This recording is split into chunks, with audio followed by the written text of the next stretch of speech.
नमस्कार, मैं हूं मनोज माना। स्वागत है आपका हमारी खास पेशकश चुनावी अखाड़ा में। इन दिनों सियासत का यह अखाड़ा घमासान का सबब बना हुआ है। मौसम के तल्ख तेवरों के साथ ही सियासी पारा भी चढ़ता जा रहा है। फिलहाल आज हम आपके लिए लाए हैं अलग अलग लोकसभा सीटों की ताजा और गर्मा गर्म चुनावी चर्चा। इस कार्यक्रम में हम बात करेंगे चुनावी रणनीतियों की, राजनीतिक दलों की चुनौतियों और जनता जनार्दन की अपने नेताओं से उम्मीदों की। तो देखिए हमारा खास कार्यक्रम चुनावी अखाड़ा।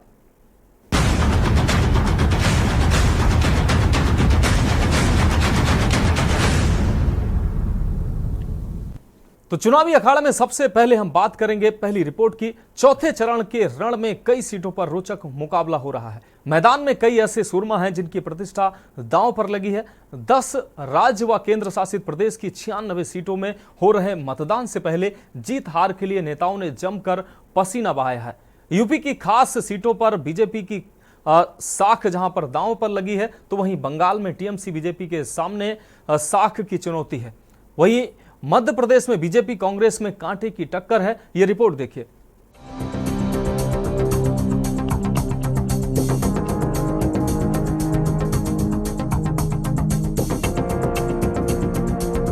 देश में 13 मई को लोकसभा चुनाव के चौथे चरण का मतदान हो रहा है। बता दें कि 19 अप्रैल से अब तक 3 चरणों में 285 निर्वाचन क्षेत्रों में मतदान हो चुका है।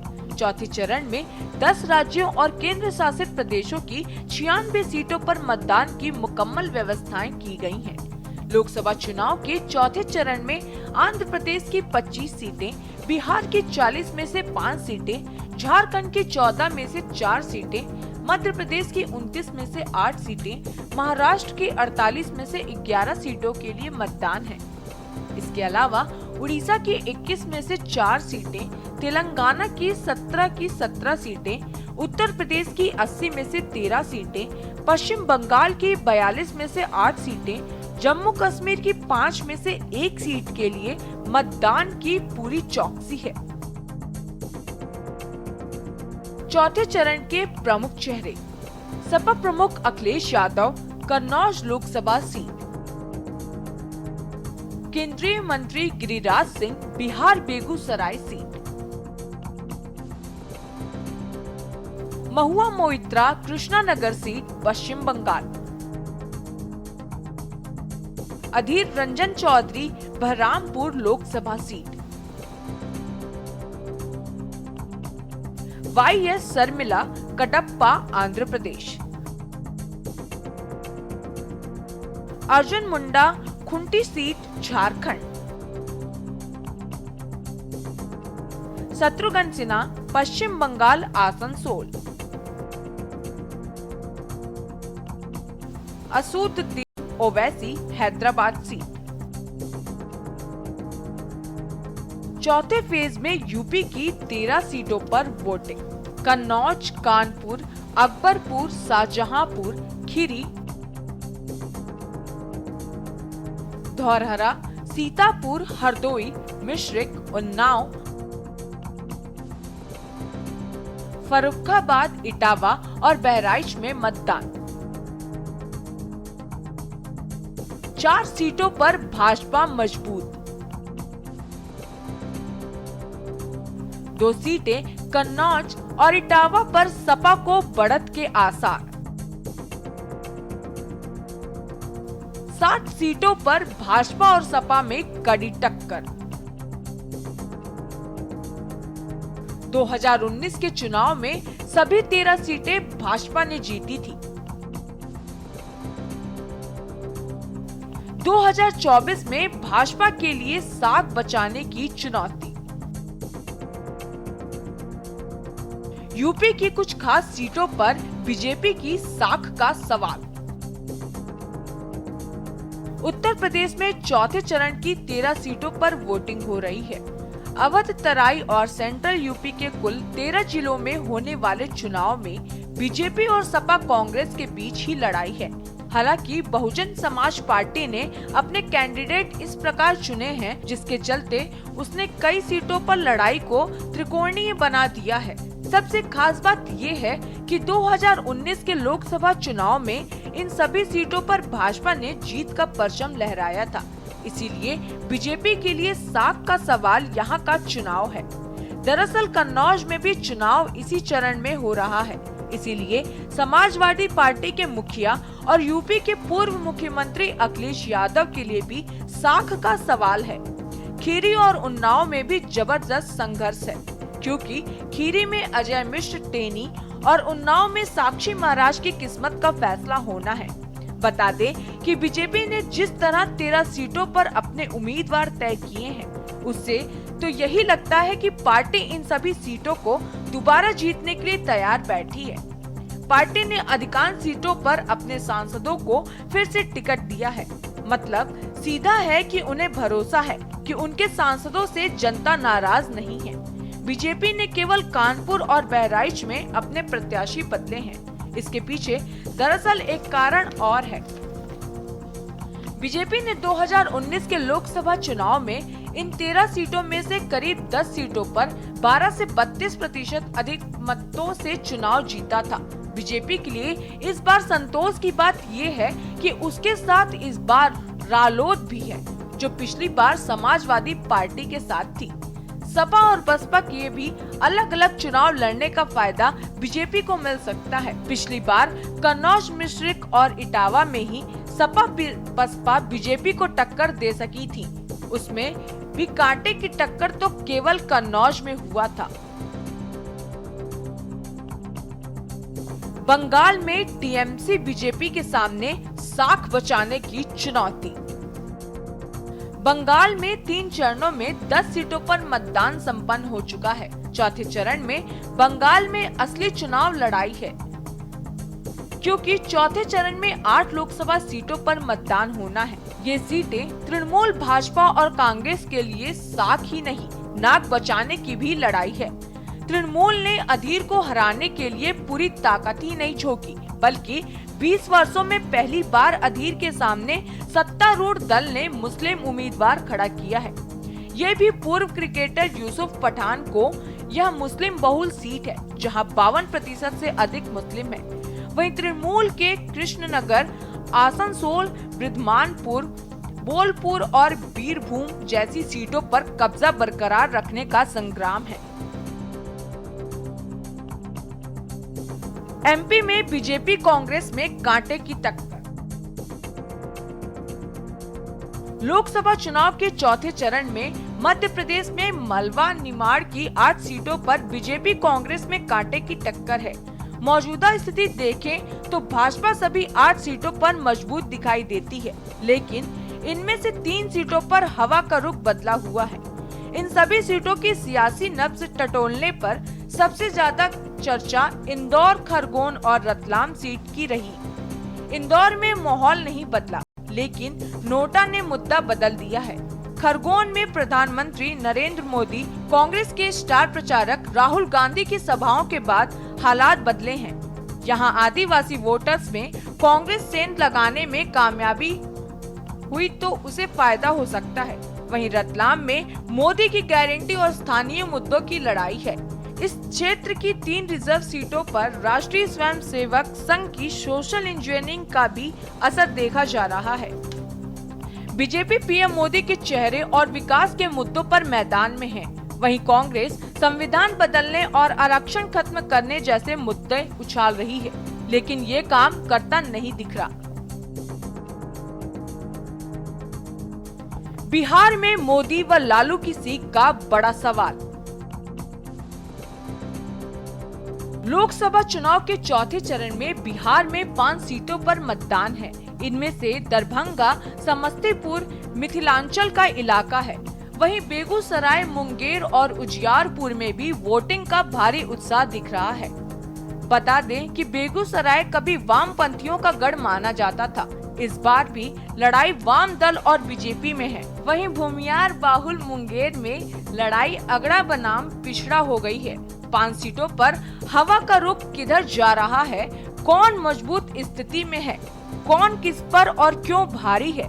दरअसल 5 सीटों में से 4 सीटों पर एनडीए आगे और 1 सीट उजियारपुर में जोरदार टक्कर दिख रही है। यहाँ के सांसद केंद्र में तो मंत्री हैं, वहाँ मजबूत है। लेकिन अपने ही इलाके में कमजोर दिखाई पड़ रहे हैं। दरभंगा बेगूसराय में मोदी के सहारे बीजेपी का नैया पार लगती दिख रही है। स्पेशल डेस्क के न्यूज इंडिया।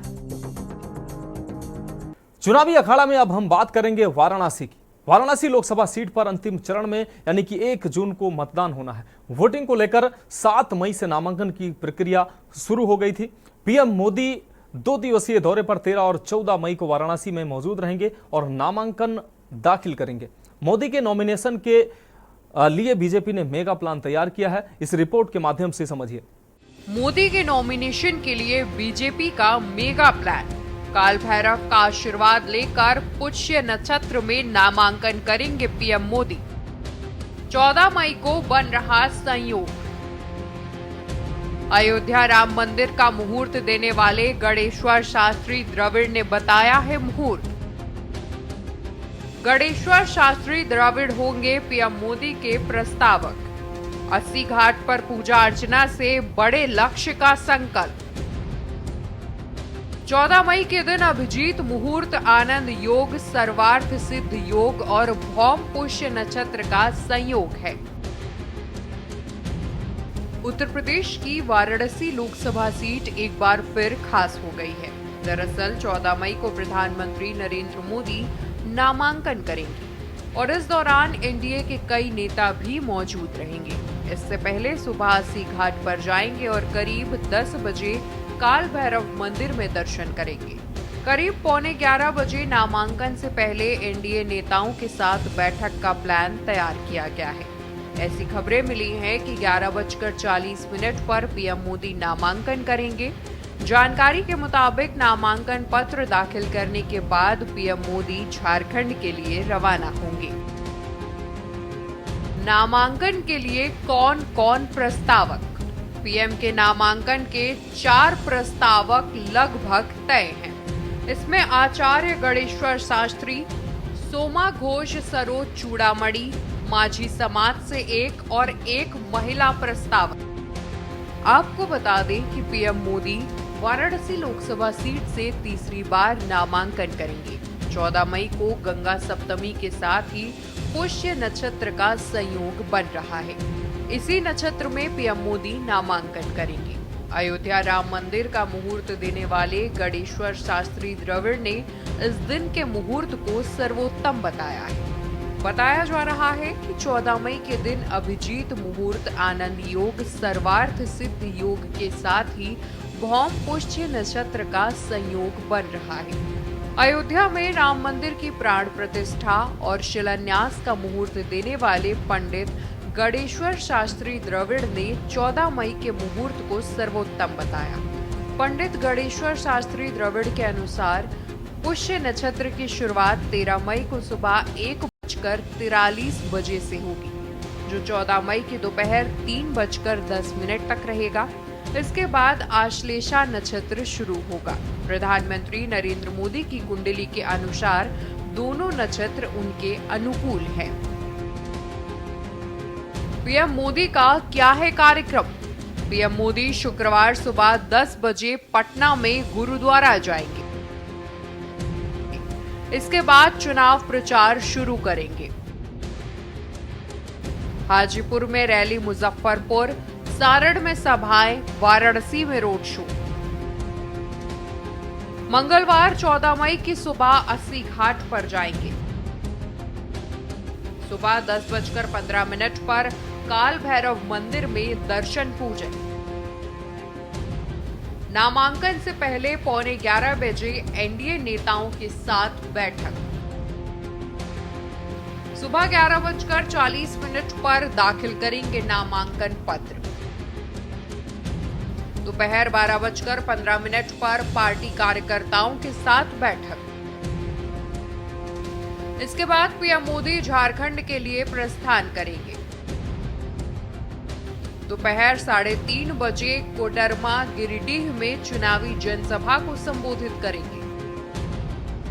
बन रहा है ये खास संयोग। भौम पुष्य नक्षत्र पद, प्रतिष्ठा और ऐश्वर्य कारक योग बनाता है। इस दिन अभिजीत मुहूर्त, आनंद और सर्वार्थ सिद्ध योग निर्मित हो रहा है। आनंद योग दोपहर 1:15 तक, सर्वार्थ सिद्ध योग पुष्य नक्षत्र में 13 मई को सुबह 11:23 से 14 मई शाम 5:49 बजे तक रहेगा।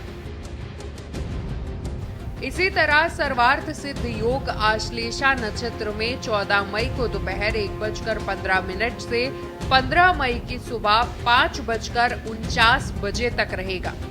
अमृतकाल सुबह 6:13 बजे से 7:56 तक रहेगा।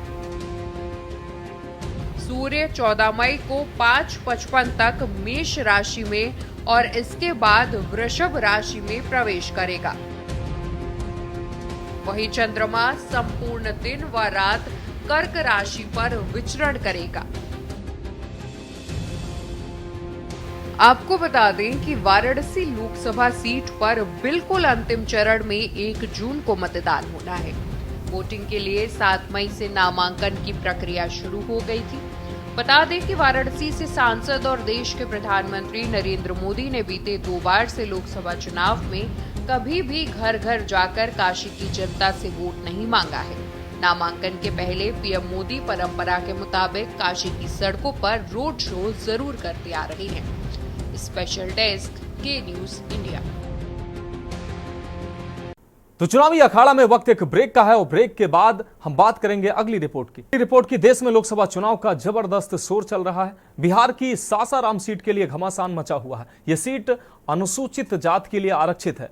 बाबू जगजीवन राम के परिवार का गढ़ रही ये सीट बीजेपी के पूर्व विधायक शिवेश राम मैदान में है यहां से, तो वही कांग्रेस के मनोज कुमार भारती से शिवेश राम का कड़ा मुकाबला है। ये रिपोर्ट देखिए।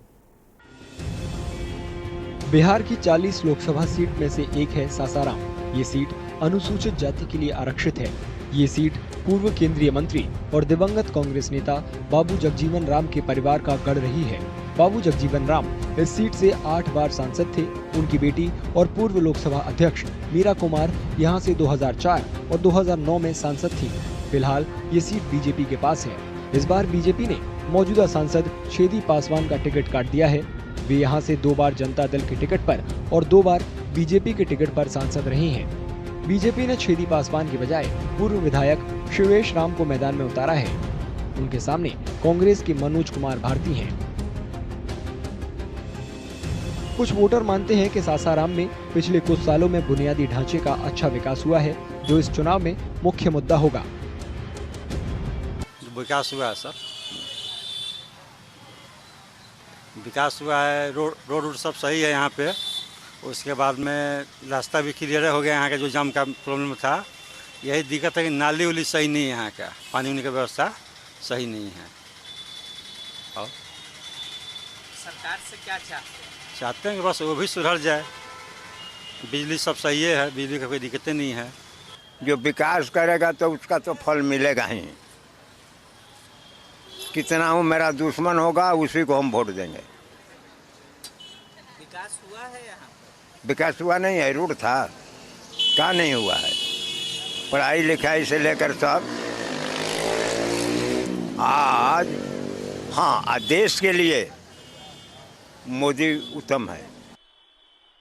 कुछ वोटरों का कहना है कि यहाँ पानी निकासी अभाव, महंगाई और पढ़ाई लिखाई से जुड़े मुद्दे गंभीर हैं। उनके मुताबिक इस चुनाव में इन्हीं मुद्दों की अहम भूमिका होगी। सासाराम का इशू सर, पहला इशू है यातायात नियम यहाँ पे। उसके बाद कॉलेज, पढ़ाई लिखाई व्यवस्था, जगह जगह पर इंस्टीट्यूट है, लेकिन इसका क्या मतलब है? कुछ मतलब नहीं है। उसके बाद सर नशा मुक्त सासाराम चाहिए जी। क्या किस तरह का सरकार से आपकी मांग क्या है? क्या सुधार क्या चाहते हैं? सरकार से हमारी सुधार मांग बस यही है कि यहाँ पे पढ़ाई लिखाई का नियम अच्छा कर दे। यहाँ जो नगर पालिका से नगर निगम हुआ, नगर निगम बनने के बाद भी कभी यहाँ विकास कुछ नहीं हुआ। यहाँ का सबसे मेन प्रॉब्लम है कि पानी का निकासी के लिए नली गली यहाँ जैसा नरक कहीं नहीं है। यहाँ पर हर यहाँ पर सरकारी लाइट का व्यवस्था हुआ, ये आज से जल्द नहीं किया। कुछ लोग चुनाव को लेकर बेपरवाह हैं। उनका कहना है तो इसकी वजह नेताओं के आधे अधूरे वादे हैं। देखिए हमारे तो मुद्दा ऐसे बराबर वही रहता है जो हम लोग देखते हैं। विकास के नाम पर आते हैं लोग, बहला फुसला का वोट ले जाते हैं। पब्लिक क्या करे? पब्लिक तो भाई एक एटू है, वोट किसी न किसी को देना ही है, चाहे कोई भी प्रत्याशी हो, उसको तो देना ही है। लेकिन यहाँ पर जो भी आए प्रत्याशी, छेदी पासवान हमारे माननीय सांसद रहे, लेकिन कहीं कुछ नहीं किए। कोई मतलब चुनाव से नहीं है, न कोई बात विचार हो रहा है। फिर भी जब जाएंगे चुनाव वोट डालने जाएंगे, क्या सोच? अभी माहौल मोहल्ला का जिधर जाएगा उधर हम लोग जाते हैं। अभी कोई मोहल्ला का नहीं बना हुआ है। काम हुआ है इलाके? काम तो रोड बना, कॉल का गड़ा हुआ है, काम हुआ है। सासाराम में चुनाव के अंतिम दौर में 1 जून को वोटिंग होगी। तो चुनावी अखाड़ा में आज के लिए हमारे साथ इतना ही। मुझे दीजिए इजाजत और आप देखते रहिए के न्यूज़।